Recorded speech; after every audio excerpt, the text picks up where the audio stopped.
သူတို့ဒီမျိုးစီများအားလုံးပဲမင်္ဂလာပါရှင်လာမယ့်16ရက်6လ25ပေါ့နော်17ချိန်အတွက်ဒီတစ်ခေါက်တော့ရှေ့တွဲပေါင်းခြင်းလေးပေါ့နော်ရှေ့တွဲပေါင်းခြင်းလေးတွေကိုရှာပေးလိုက်မယ်နော်ရှေ့တွဲပေါင်းခြင်းလေးတွေကိုရှာပေးမယ်ဆိုတော့ကြောင့်မို့လို့ဆက်ပြီးတော့ကြည့်ရအောင်နော်ဒီမှာရှိတဲ့ခွန်နှလုံးပေါင်းမယ်နော်ခွန်နဲ့နှလုံးပေါင်းတော့ပေါင်းခြင်းက4ဆိုပြီးတော့ရထားတယ်နော်ဒီ4ကဘယ်ကနေနေပေါင်းပါလဲဆိုတော့ဒီမှာရှိတဲ့9 4 5 6ဆိုပြီးတော့ဒီလိုမျိုးလေးလုံးပေါင်းမယ်6 4ပေါင်းတော့3 3 6ပေါင်းတော့9 9 5ပေါင်းတော့4 4ညီများချင်း4ဆိုပြီးတော့ရထားတယ်ဟုတ်ပြီနော်ဒါဆိုနောက်တစ်ပြင်ကိုဆက်သွားမယ်ဒီမှာရှိတဲ့6ရေ3ရေပေါ့နော်နှစ်ခုပေါင်းမယ်ခွန်ပေါင်းတယ်6 3ပေါင်းတော့9ကဆိုရင်ခုနအတိုင်းပဲသူအောက်မှာရှိတဲ့8ခွန်နဲ့ပေါ့နော်8ခွန်ပေါင်းတော့9နှစ်ပေါင်းတော့ခွန်နှစ်ပေါင်းတော့9ညီညာချင်း9ဆိုပြီးတော့ရထားတယ်ဟုတ်ပြီနော်ဒါဆိုလို့ရှိရင်ကိုဆက်ပြီးတော့သွားမယ်เนาะဒီမှာရှိတာကနှစ်ခွန်နှလုံးပေါင်းတော့သူလည်းပေါင်းခြင်း9ဆိုပြီးတော့ရထားတယ်เนาะဒါက8 3ညပေါင်းမယ်ဟုတ်ပြီနော်အဲ့တော့8ပေါင်းတော့6 3ညပေါင်းတော့လဲ6ပဲ6ရဲ့3ရဲ့ပေါင်းတော့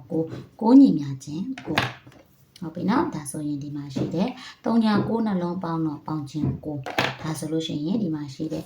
9နဲ့ဒီမှာလာမဲ့ထိတ်ရဲ့အလဲတိုင်းရေပေါ့နော်ဒီလို4လုံးပေါင်းမယ်ဆိုရင်အပေါ်မှာ4ညီမြချင်း4 9ညီမြချင်း9ညီမြချင်း9ဆိုတဲ့ကြောင့်မလို့သူကလည်း4လုံးပေါင်းရင်9ဖြစ်ကြမယ်နော်အဲ့တော့9နဲ့2နဲ့ပေါင်းတော့ခွန်အဲ့ဒါဆိုရင်ဒီမှာပေါင်းခြင်းက2ဖြစ်ကြမယ်နော်9နဲ့2နဲ့ပေါင်းတော့ခွန်ဒီပေါင်းခြင်း2နဲ့လာပေါင်းမယ်ဆိုရင်ဒီမှာလာ9ဆိုတာကိုရလာပြီပေါ့နော်ဒါဆိုလို့ရှိရင်ညီမတို့ရဲ့ပေါင်းခြင်းလေးကထိတ်ရဲ့အလဲတိုင်းရဲ့ဆိုတော့ရှေ့တွဲပေါ့နော်ရှေ့တွဲပေါင်းခြင်းပေါ့နော်ရှေ့တွဲပေါင်းဘယ်လောက်ရလဲဆိုတော့ +2 ပေါင်းနဲ့ရှေ့နှလုံးပေါင်းရင်2ဆိုတဲ့ကြောင့်မလို့ထုတ်ကြည့်မယ်နော်3ည1နဲ့3 4 5 6ခွန်8 9ပေါ့နော်လိုရေးလိုက်တော့မယ်နော်အဲ့ဒီတော့ရှေ့နှလုံးပေါင်းရင်ဆိုတော့ထိတ်ရဲ့အလဲတိုင်းနှလုံးပေါင်းရင်2ဆိုတော့3ညရှိပြီသားနည်းနည်းပေါင်းရင်2ဟုတ်ပြီနော်ဒီမှာအပိတ်တစ်လုံးလာလိုက်မယ်ဟုတ်ပြီနော်1ရှိပြီသား1နဲ့ပေါင်းမှ2နည်းနည်းသေးတာမသိဘူးနော်အဲ့တော့2 9အပိတ်ဟုတ်ပြီနော်9ဖြစ်နေဆိုတော့3ဆိုရင်6နဲ့ပေါင်းမယ်9ဖြစ်နေဆိုတော့4ဆိုရင်5နဲ့ပေါင်းမယ်5ဆိုရင်4နဲ့ပေါင်းမယ်နော်9ဖြစ်နေ6ဆိုရင်3နဲ့ပေါင်းမယ်ခွန်ဆိုရင်2နဲ့ပေါင်းမယ်8ဆိုရင်9နဲ့ပေါင်းပြီးတော့9ဆိုရင်8နဲ့ပေါင်းမယ်ဒါအပိတ်ဟုတ်ပြီနော်တွဲလုံးလေးတွေရလာမယ်နော်